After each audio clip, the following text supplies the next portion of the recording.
Okay. Hello, everyone. I'm Glen, and I'm a philosophy student of Dr. Bonevac. Today, I'll be interviewing him on his journey and work in philosophy so far.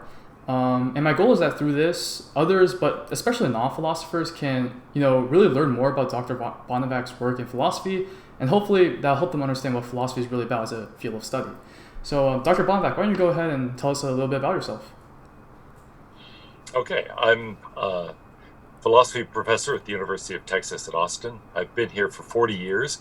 It was my first job right out of graduate school. I went to grad school in my own hometown and had never really been within 1,000 or 1,500 miles of Texas when I accepted the job. I was interviewed in New York City and offered the job shortly after the interview and accepted. So I had no idea what I was getting into, but I've been really happy here. It took me about a year to adjust to the heat, but now 100-degree temperatures are my favorite sort of day. So I would find it very hard to move back north now. I've been completely corrupted by the warmth and the pleasant weather and the sunshine and all of that kind of thing. And the university here, being part of a large university is a wonderful thing. You get a lot of great students from a wide variety of backgrounds. And also, I mean, there's just never a possibility of getting bored. No matter what you're doing, if you get tired of it, there's so many exciting people around doing so many exciting things that it's just a fantastic place. My office is about a block from one of the world's greatest libraries. And although I can't go inside it right now, I'm hoping that soon that will change and I'll be able to actually go back in and take advantage of that. But that's made it also an ideal place to work. Right. So when did you first realize that you were passionate about philosophy? I guess well, in some sense, it happened very early. Um, Even in first grade, my teacher um, basically told me that I already was reading way ahead of everybody else. And so she just sent me to the library much of the time. So and the same thing happened in sixth grade. My sixth grade teacher by November said, look, you've already finished every subject and everything that I meant to cover in the whole grade. So every day after lunch, I just went over to the library and read. And I found that, no, obviously, as an elementary school kid, I wasn't exposed to philosophy as such. But I was always interested in kind of abstract things. Math was my favorite subject all the way through school. Oh. Um, but then also, when I was a child and in elementary school, my dad was going to college at night. He had been raised as a Catholic, but had converted himself to Protestantism, but then went to a Catholic university where he had to take a variety of theology courses. So I remember him talking about these theological and philosophical issues around the dinner table. He was studying to be an accountant. It's not that that's what he did. But I was fascinated by these topics about free will, about predestination, about the existence of God, and arguments for and against the problem of evil, and this sort of thing.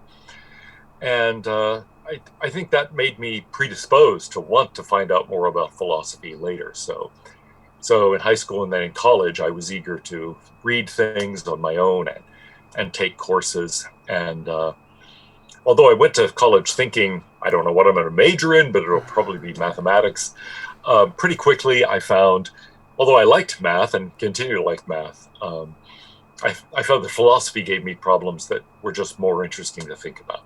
Right, right. I think a lot of philosophers in general, that is a path that they take from high school and into colleges. They're really interested in, asking questions and learning more. Um, so one thing I'm sort of curious is growing up, whether in high school or in college or even after, which philosophers have you really admired or looked up to? Well, in high school, it was really Nietzsche who got me excited about philosophy.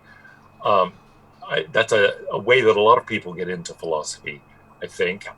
It's an odd way in a certain sense because Nietzsche is a very odd kind of philosopher. He Right. doesn't really develop extensive arguments or lay out theories. He's more like a Socratic gadfly, attacking various theories and presuppositions and approaches and so forth. But when you're an adolescent and in high school or that type of thing, that seems like a spirit that's very appealing. So I think it was partly just the tone and the spirit of his work that got me excited about things. And then my freshman year, I took a course from an absolutely great professor called Religion in Modern Culture. And despite the name, it didn't have that much to do with religion. We read a variety of novelists, but we also read a lot of philosophers. He was especially interested in continental philosophy. And so we read a number of continental philosophers. And I found a lot of that really intriguing. And in fact, as an undergraduate, I mostly did, well, things connected to mathematics and science, but then also continental philosophy and the history of philosophy. I really had very little exposure to the kind of philosophy I've ended up specializing in. Partly it was my college faculty's orientation. And so I didn't entirely know what I was going into in going to graduate school, but I had taken one course in analytic philosophy. And I immediately fell in love with it because it let me combine my interests in logic, science, and math with philosophy. And before that, those felt like two separate things. Even if I took a course on the history and philosophy of science, it just felt very different from reading Sartre or Nietzsche or Kant or whatever. And suddenly I found ways of like, wait, this stuff can be brought together with that stuff. And I found that wonderful. So when I got to graduate school, I did a lot of philosophy of science, philosophy of mathematics, logic. And also the University of Pittsburgh had a lot of emphasis on the history of philosophy. So I did a lot of history of philosophy too. And then I remember being baffled about what to write a dissertation on. I had 6 different ideas I was playing around with and talked to a friend. He said, well, if I were you, I'd write on the philosophy of mathematics. Not because he was interested in it, but because he knew I loved mathematics and loved philosophy. So why not combine them? Right. I thought, that's a really good idea. So I did, and most of the work I did my first decade, I guess, in this profession had to do with philosophy of mathematics in one way or another. Cool. Yeah, so I guess that is a good segue into my next question. Because you have been, you mentioned 40 years at the University of Texas. So I'm curious, what would you say are your most monumental pieces of work, whether it be the theories, concepts, or papers that you've really put out there that would you say are sort of, milestones in your career, maybe? Yeah, I'm not sure I've done anything monumental. Well. And actually part of the reason for that is not just that I don't consider myself anything like a philosopher on the level of Aristotle or Kant or even, some significant contemporary figures who are at the very top of the profession. It's partly because of my philosophical approach. I've always, and this was true even in high school, where I did study Cicero in my Latin classes. And I saw a lot of philosophical interest in various things in Cicero and in Virgil the next year. But, and in fact, really, I contemplated for a while specializing in ancient philosophy, and especially in Roman philosophy, written in Latin as opposed to Greek philosophy. But when I was in grad school, nobody did that. And even as an undergraduate too, people studied Plato and Aristotle and a variety of other Greek figures, but nobody did Latin philosophy, Roman philosophy. It was thought to be an odd, peculiar, mediocre backwater. Now people are starting to do it, and I would say for the last, 20 or 30 years, in fact, some important research has been done on that. So I could have been maybe on the cutting edge of doing that if I had gone in that direction. But anyway, where I was going with this is that Cicero is usually considered an eclectic philosopher, which means he's not somebody who has one big idea. He has a variety of ideas about a variety of subjects. And so he writes on political philosophy. He writes on skepticism. He writes about logic. He writes about this and that and the other thing. And he's interested in almost everything. Right. And I'm like that. I'm interested in all sorts of philosophical and other intellectual problems, for that matter. And so I hope I have insights of a variety of kinds into a variety of these areas, but I hope it does add up to something that makes sense, coherently overall. But I'm definitely not the sort of person who has one big idea or one prominent theory or anything like that. And so that's something that I think, if you think about some of the people I do view as my philosophical heroes, people like Cicero or, John Locke is probably the most prominent philosopher I view as being something like this, having lots and lots of different ideas about different sorts of subjects. Or maybe, Isaiah Berlin or someone like that, Edmund Burke. They don't tend to rise to the very top, partly because you don't say, that person, yeah, they're the person who, has this view or that view. And so to some extent, it's not just not being one of the greats. It's a matter of being the kind of philosopher who says, look, I guess one thing that really sweeps across this is that I'm suspicious of any philosophical view that tries to reduce all sorts of philosophical problems to one thing, to one approach, to one theory. I'm inclined in ethics, for example, to think there are many different things that we value, and that trade-offs among them and conflicts between them are crucial. When I teach ethics, I teach it from the point of view of not a series of theories that are competing against one another, but instead people who are identifying various dimensions of moral concern. And my view is all of them have to be taken seriously. All of them are identifying an important dimension. The difficulty is that those philosophers then say, aha, and every other dimension reduces to this one. I think that's wrong. The same thing happens in politics. A lot of people will say, everything reduces to this. I'm thinking here of, John Rawls is a great example. Right. A theory of justice. It starts with the proclamation that there is a first virtue of social institutions, namely justice. No matter how good in other respects something might be, it has to be rejected if it's unjust. I think that's wrong. I think justice is one of many things we care about.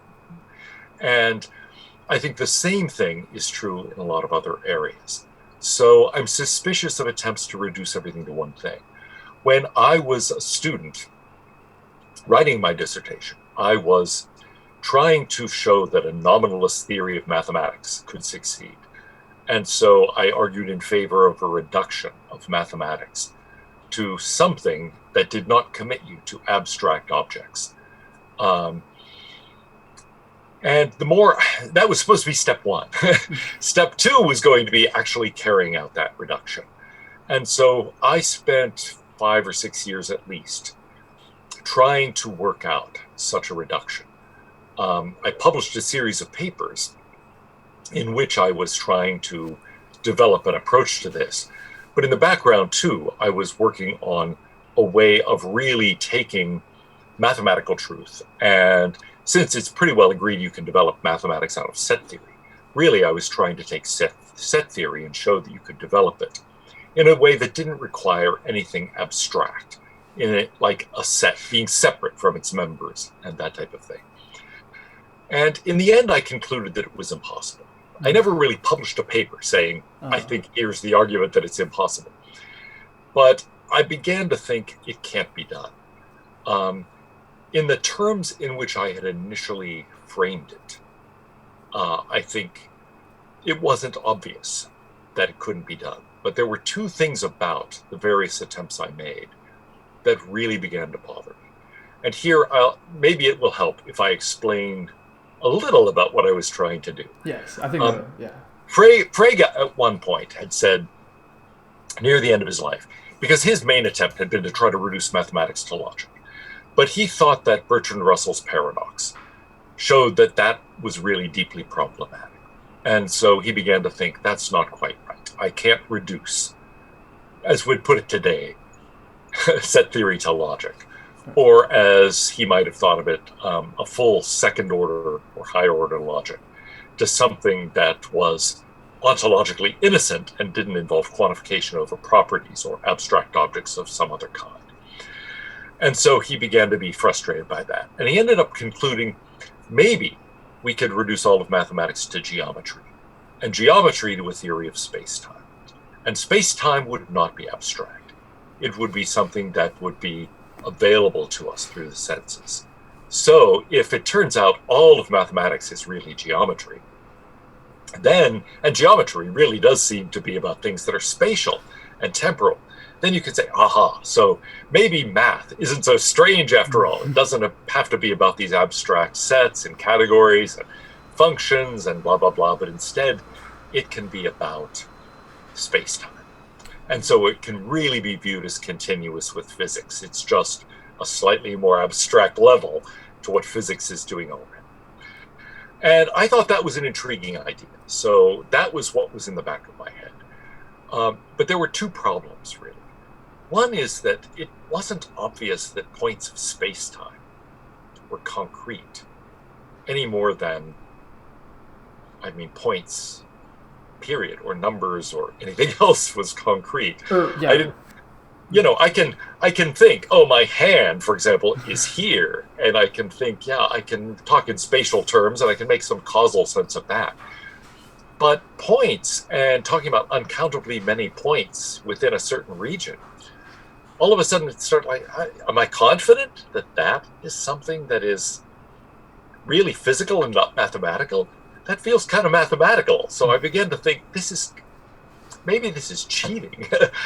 But the other aspect there were two other aspects. One is the modality of it. I want mathematics to be necessary. Not just true, but necessarily. Necessary as in? Yeah, really, it couldn't be otherwise, right? 1 + 1 is 2, and it doesn't just happen to be 2. It has to be 2. But I started thinking, a theory of space-time, is it going to be like that? Couldn't space and time have different structures? Even if they are continuous, couldn't they have been discrete? Am I confident that whatever structure they have is the structure they have to have? I didn't see how to present an argument for that. And so that bothered me. The other thing is that I began to think that I can't just talk about the actual space-time. After all, what if space is bounded? What if it's finite? Mathematics requires the infinite. So I started thinking, and a lot of the papers I actually published talking about the possibility of extending things and so on, so that I didn't have to talk about collections that were given, but ways of extending that. What in one book critical of my work is called a wild strategy for doing this. What it came down to is I was reducing existence in mathematics to possibility. And it's not obvious that I should be happier about our ability to know possibilities than about abstractions. And so I began to think, look, even if I could succeed at reducing the existence of mathematical objects to the possibility of certain things. And here I was kind of inspired by Euclid and the way he frames his propositions, which is not at all the way a contemporary geometry book does. It's not framed in terms of propositions and truths. It's done in terms of what's possible. So, task to do the following kind of construction. And you read Euclid and you think, wow, this is odd. This is not what I thought this was. He's not articulating propositions and theorems in the way I expected. But it's because he's thinking about it in terms of possibility. Is it possible to do this kind of construction? Is it possible to do this? And then arguing that it is or that it isn't. And I started thinking, well, what if that is the structure of mathematics? But if it does, in the end, reduce not to the existence of certain things so much as to the possibility of certain things, then I have to be happy with my knowledge of possibilities.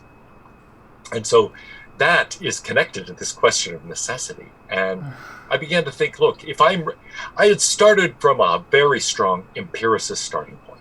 What we know and can explain our knowledge of is based on experience. And I started thinking, but I experience what's actual. I don't experience what's possible. Just as I experience what is concrete, I don't really experience the abstract in the same way. And so I ended up thinking, but look, I shouldn't be any happier. So even if I could get the technical details to work out, which I spent a number of years working on, I began to be convinced I can't really be happier with the result of this. I'm really taking one sort of problem and reducing it to something else I should be viewing as just as problematic. So the significance of that was I began to think, look, I need some other way of approaching this problem. And it was in connection with teaching logic courses that I started realizing, look, there's, in a sense, an even more fundamental problem. The sort of mathematical theory that many people work in, especially those with an empiricist sort of orientation, we want to do things in first-order logic. But if you develop arithmetic, for example, in a first-order language, the theory you end up with is not only, not axiomatizable, as Gödel showed, but even if you deal with that problem, it is not categorical, which means it doesn't reduce all of the possible things about which that theory could be true to one structure. It doesn't give you, in other words, exactly the structure of the numbers, 0, 1, 2, 3, 4, and only those. It has models that are weird in various ways that add to that these mysterious chains of, what Hilary Putnam has called theological integers. It's like you get copies of the full number chain going in both directions. And first-order arithmetic can't rule those out. You need higher-order logic to rule them out. You need something like quantification over properties or over functions or over things that are explicitly abstract. And so the more I thought about those technical problems, the more I became convinced, look, I think I do understand what the natural numbers are. If you talk to me about the natural numbers, 0, 1, 2, 3, 4, and so on, I think I get it. I understand. I don't somehow think, but but there are all these other infinite structures maybe, and I'm not confused about that, right? I know what you mean. And if mathematics has to be done in first order logic, I can't know what you mean. How could I possibly? That shows I must have some understanding of these abstract things. I must be using it. And in dealing with those kinds of mathematical structures, even something as simple as the natural numbers, I mean, forget set theory and its complications and so on, I already really have to be quantifying over properties just to understand what they are. And so that too made me think the attempt is impossible. I can't really try to do this. But thinking about that has led me in a couple of different directions. One was to make me suspicious of these reductive thoughts, such as the one I spent most of a decade working on. I began to think, look, maybe that whole strategy is wrong. If you've got a phenomenon that seems to be complex and you can't fully explain what's going on in it, don't try to reduce it to one thing that you do understand. Instead, try to understand its complexity. Try to understand the various elements of what's going on in it and treat each one with respect. For a long time, I had thought Bishop Butler's idea, each thing is what it is and not another thing. I thought that's silly, and I think he's probably wrong. A lot of things are other things, really. When you get right down to it, water is H2O or H2O. Maybe, maybe mathematics is really a theory of space-time. But I began to have new respect for that position, thinking, maybe this attempt to say this is really that is wrong.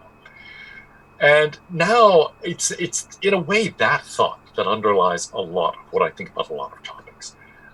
In ethics, don't try to reduce the good to the right or the right to the good, or justice to this or that, or everything else to justice or something. No, each of those things is what it is. Don't think that all of those reduce to virtues or vice versa. No, they are what they are. And I feel the same way about a lot of things in a lot of different areas now. I just think, I realize it's an exciting philosophical program to reduce everything to this or that or the other thing, but it's almost always wrong. And I think the same thing is true in political philosophy. People try to reduce values to one particular thing, or they think that a political system has to be designed with one particular objective in mind. I think that's not right. Really, you have to have a lot of different things in mind, a lot of different things you're striving to do. And people can reasonably disagree about how to compare those, how to trade one off against another, where the trade-offs need to stop and the compromises shouldn't happen and so on. But it does seem to me that trade-offs, balancing, compromise, that's now my view of the way things operate in a lot of life and a lot of philosophy. And so I think that, in a sense, that's unexciting. I mean, it's the kind of view that Cicero had. And for that, Cicero gets written off as second rate because he's not contributing some new exciting view. But I'm now suspicious of new and exciting views. I tend to think, yeah, that's not really the way it works. My dissertation director was one of the greatest philosophers of the 20th century, Wilfrid Sellars. And at one point, he was giving his quick overview to a class of the history of philosophy. And he said, here's what happens in philosophy. Things are complicated. Life's complicated. The world is complicated.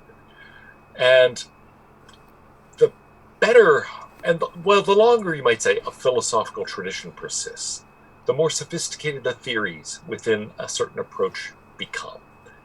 The more complicated it gets, until finally it becomes complicated enough that people find it hard to understand and they find it boring. So they sweep it aside and forget about it and adopt a new approach. He thought this is roughly what happened in the move from medieval philosophy to Descartes and the new way of ideas. All of that scholastic stuff, he said basically the scholastics were getting closer and closer to the truth. And we're developing more and more complex, comprehensive theories involving a lot of difficult distinctions. And I mean, part of the story he left out is, and the Black Plague came along and killed off most of the people who understood any of that. Right. That was a serious problem. But part of the problem was, yeah, look, this is complicated. And all of a sudden people looked at it and said, oh man, that's really dull. I don't want to learn all that. But here's a new starting point. Doubt everything.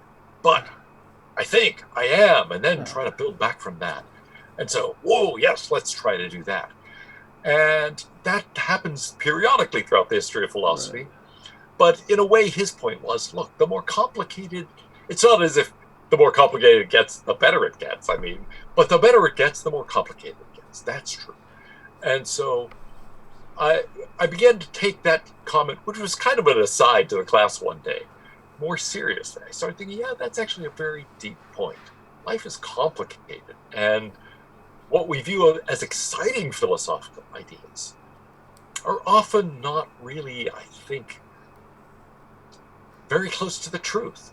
You almost have to decide, I'm going to go for the exciting, or I'm going to try to say what I think is really right about this. And admittedly, right now in philosophy, the dominant view is, here's what you do as a professional philosopher. You find an idea that people haven't had before. You carve out this little region of logical space that is your view. Then you defend it against everybody who starts attacking. And that makes that your thing. Oh, you're the person who has blah, blah, blah, blah. And as philosophy has become more complicated throughout the 20th century, these regions of logical space get smaller and smaller. So, Descartes has a big one, and then it shrinks, and Hume has a big one, and it shrinks. Kant has a really big one, but it shrinks as you get Kantianism, and so on and so forth, until finally we're down here, and we're saying, I'm the person who has this particular view. I've got this kind of twist on a Humean approach to this particular problem. And I sort of think, wait, I'm going to spend my life doing that? Yeah, I don't want to spend my life appealing.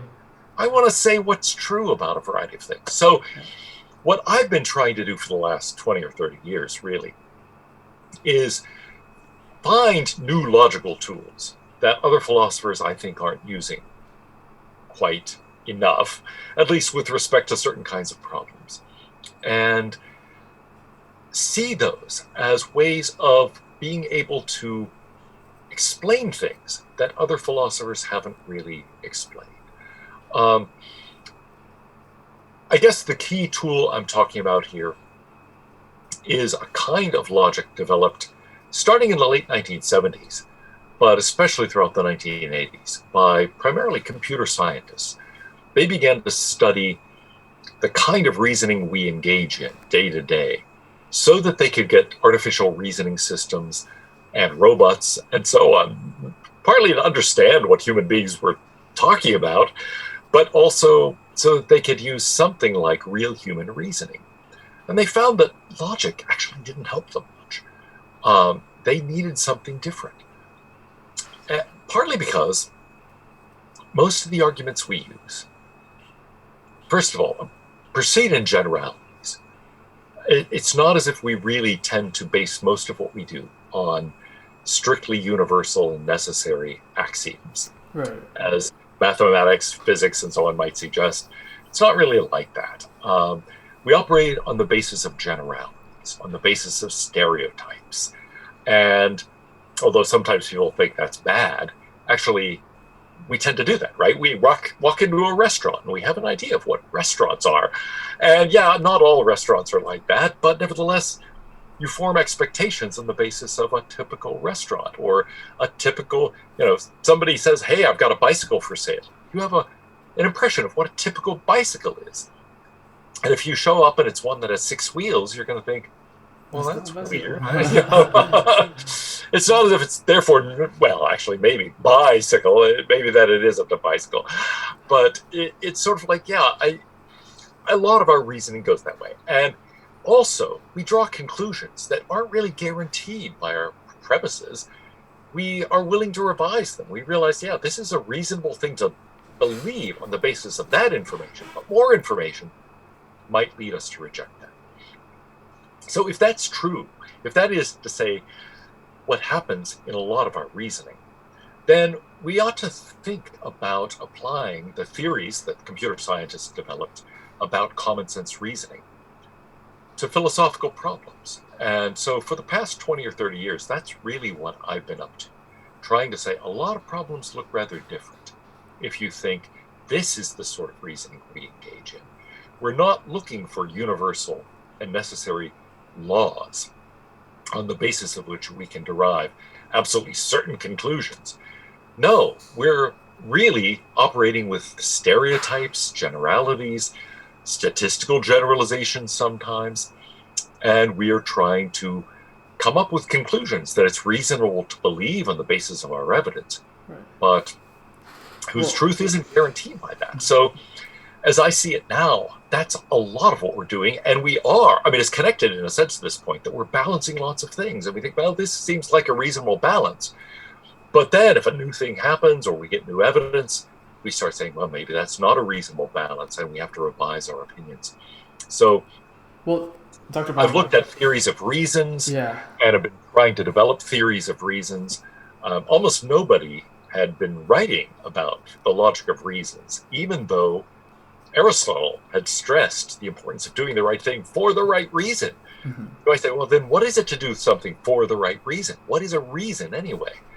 And amazingly, up until the last few decades, nobody really talked about that. And even within that time, almost nobody has talked about the logic to say, what really is this? So it started in the mid-90s, or even the early 90s, that friends and I started trying to apply these ideas about common sense reasoning to the idea of having a reason, doing things for a reason, and trying to understand the structure of our reasoning about reasons. Well, so you mentioned a lot about logic and reasoning, and I think one key takeaway that you mentioned is how philosophy, even to philosophers, right? They saw it as as it got more complex, it got a little less appealing, right? They want something very simple, but also very poppy. Do you think that's the same thing with, would you say, like non-philosophers? They see philosophy, even when we describe how, ordinary logic, right? How it didn't work in these computer science, in these artificial intelligence models. Do you think that's how a lot of non-philosophers view philosophy as, because of its, supposed complexity, I'll say, that they stray away from it or its theories? Oh, yes, absolutely. And I think in that respect, 20th century philosophy, 21st century philosophy has had a very strong tendency to become something that people outside professional philosophy can't follow at all. Richard Rorty thought that it was all Immanuel Kant's fault, that he advanced Yes. theories that were so complicated that only a professional could Yeah, understand he's them, and that it notorious was for that. not. Really, it's been restricted to professionals. What I find interesting is that in analytic philosophy and in continental philosophy, people blame the other for this. Um, Analytic philosophers say, well, it's because those continental theories are so unintelligible and all this jargon, nobody can understand that. Continental philosophers look at what analytic people do and say, it's all this logic and all these complicated distinctions, no one cares, nobody can follow that. Um, in a sense, they're both right. That's the thing. I mean, almost nobody is talking to the general public, even though I think what people are doing on both sides of that divide, in some cases, actually have a lot of interesting implications. And if they were expressed in a way that the general public, or at least the general educated public, could understand, they would find very interesting. So, one thing I've tried to do, partly through my YouTube channel, but Yes. partly in things I write, is to reach out to that broader audience and to make what I do intelligible. Um, One danger of the tendency in both continental philosophy and analytic philosophy is that increasingly people outside your own area within those general approaches can't understand what you're doing. So, a lot of logic journals, which were things that could be read in the 1930s and 40s and 50s by people who weren't actually mathematical logicians, now really can't be. Um, they're very highly mathematical. And that sort of thing has happened in a lot of continental philosophy too. Unless you're really devoted to Heidegger, let's say, it may be impossible for you to figure out what's going on in all of this talk of enoning and other kinds of things that Heideggerians engage in. And in short, we just as the topics and the regions of logical space shrink, so the potential audience shrinks down to, a half dozen people in the world who might care about your subject or be able to read your paper. And I think that's crazy. And it's intriguing. It is not happening in other sciences. Right. I, look, I was the equivalent of a physics minor, but I can pick up and read a lot of the physics papers in physics letters A, for example. And I don't, I won't claim that I understand everything, but a lot of physicists write in a way that it's sort of amazing. Actually, people who are not that highly trained in physics You can actually can understand. follow, right? Yeah. Um, and philosophers have had this tendency not to do that. So I think that's really bad. Now, Bertrand Russell was somebody who should have set a good model for us, because it's not just that he wrote technical things and then wrote non-technical things for the public in addition. They're quite different. In books like Problems of Philosophy or some others, he wrote in a way that you could understand without being a professional philosopher. And they're philosophically deep. They're not trivial or just, things that are completely off on the side and aren't really philosophy, though he wrote those too. I do think recently, under publication pressures from publishers, to Yes. some extent, philosophers have begun doing that. So Paul Boghossian, for example, has a little book called Fear of Knowledge. And some other people have been, well, Harry Frankfurt wrote a book called Bullshit. so, people are now realizing, yeah, we've really boxed ourselves into a corner where nobody cares what we do. And I think there is a greater tendency to say, not just, we're not going to sell any books unless we speak to a broader audience. That's what the publishers care about. But also, we're really, how do you get a student interested in philosophy if all you write are things that you already have to be a professional to understand? Right. And I mean, it's not like medicine, let's say, where somebody might say, well, I don't know at all what's going on with this biochemistry and so on. But still, I get what doctors do and I want to study that. People don't get what philosophers do in that kind of intuitive way. Yeah. It's not like you've been to a philosopher the way you've been to a doctor. Well, and so I think there is yeah. a greater tendency now to do that. And even within things written for professionals, I think a number of, especially younger philosophers, are writing in a way that's meant to be a bit more gripping and less on the model of German scholarship, millions of footnotes and difficult prose and so forth. but are trying to make it more reachable, even if their ideas are highly sophisticated and rather complicated. They're trying to write in a way that's much more accessible. I think I mentioned to you a few weeks ago a paper by a philosopher I admire very much, just called, let's see, Coulda, Shoulda, Woulda. Right, right, right. And I mean, it's a very interesting paper about some complicated philosophical subjects. But it's not just the title that is gripping; it's the way that it's written. It's Right. really, you can get it if you're not a professional philosopher. Yeah. Even a high school student, I think, could read a lot of his papers. I'm talking about Stephen Yablo at MIT. Yeah. But there are a number of people now writing in that kind of style, so that you can pick up these papers and read them, even if you don't have much exposure to philosophy or maybe any exposure, and get what they're talking about. And yeah, there may be various details you're not getting, but overall, you'll understand it. And I think that's a really good tendency. I find that I can write that way, though I'm not nearly as witty about titles. I have to seek help from my friends about that. But I admit, when I still write professional papers, my inclination, since I was raised in this very German model by people who were part of that sort of, all of my professors, well, almost all my professors in grad school wore coats and ties, generally suits and ties, and had that sort of German model of conducting a seminar in mind. So my tendency is still to sit down and write very long, complicated sentences in long, complicated paragraphs, Right. with, hundreds of books referred to and many, many footnotes. And it's taken force for me to just like, well, do I have to do that? I mean, sometimes I do, but Resist the tendency. Resist I'm the urge. trying to fight that tendency. Yeah. Well, so I guess the last question here, as we're wrapping up, is what is your advice for students, high school students, college students who maybe aren't studying philosophy, or even adults just as a hobby, who are trying to sort of dip their toes into philosophy? What would you tell them?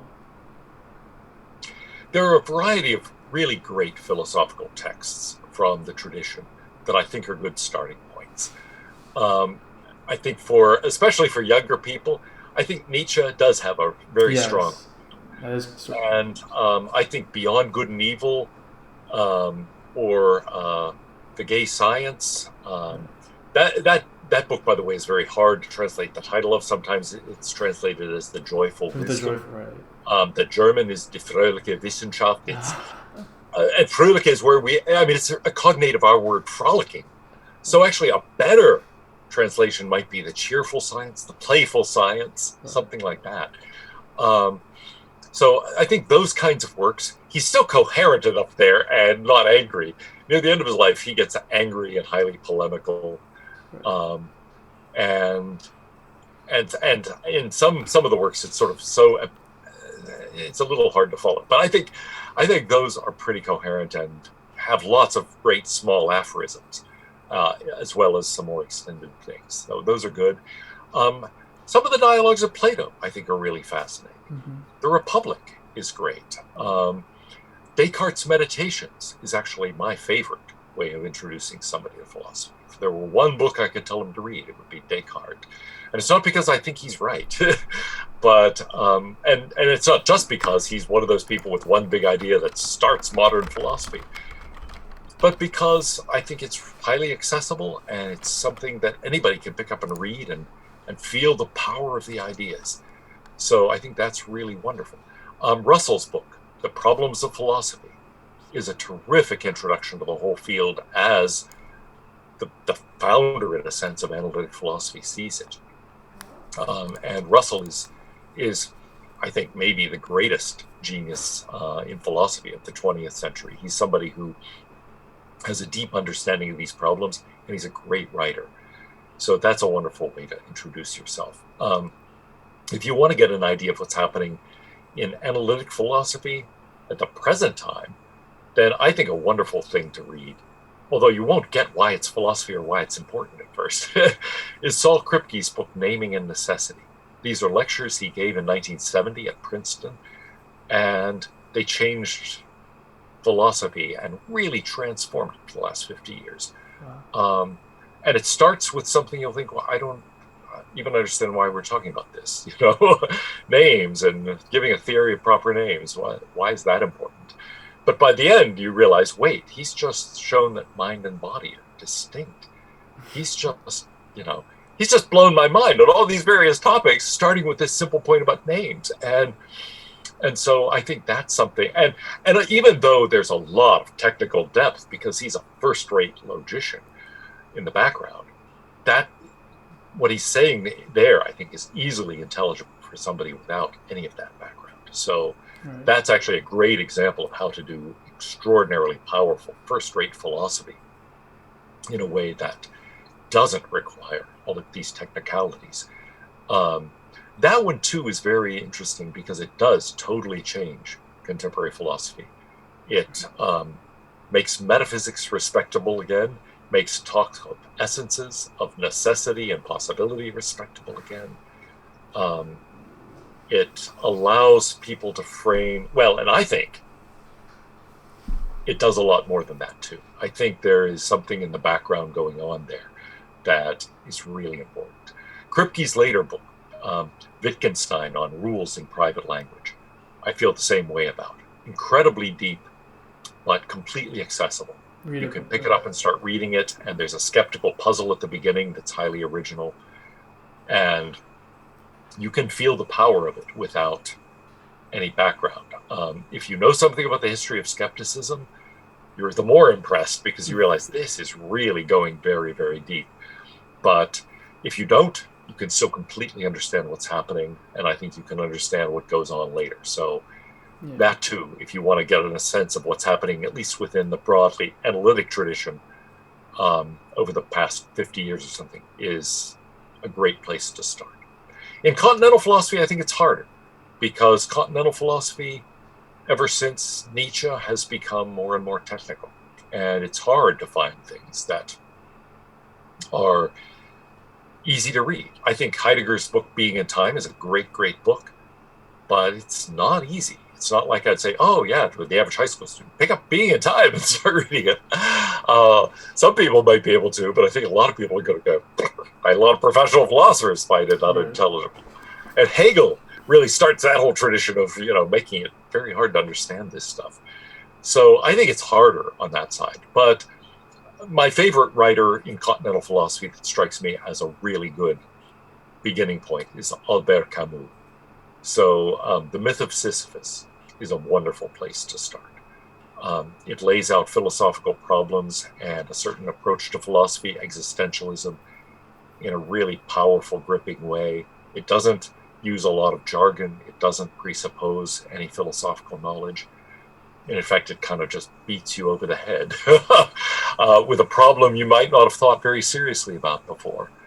And so I think if somebody's just starting out but kind of wants to know what's going on in French and German philosophy, and I think that's a fantastic way to get into it. Oh, yeah. Well, that's good. It has been going on for quite a long time now, so I think I do want to wrap it up. Well, thank you, Dr. Bonevac. I hope everyone was able to learn a little bit about yourself as well as the field of philosophy in general. I know I learned a lot, so that was really fun for me. So thanks for listening this far if you reached it. And Dr. Bonevac, any last words? Well, just thanks for talking to me. Thanks for these questions. It's been fun to talk about this, and it also makes me think, hey, my great work is yet to come. Okay. Have a nice day, everyone. All right.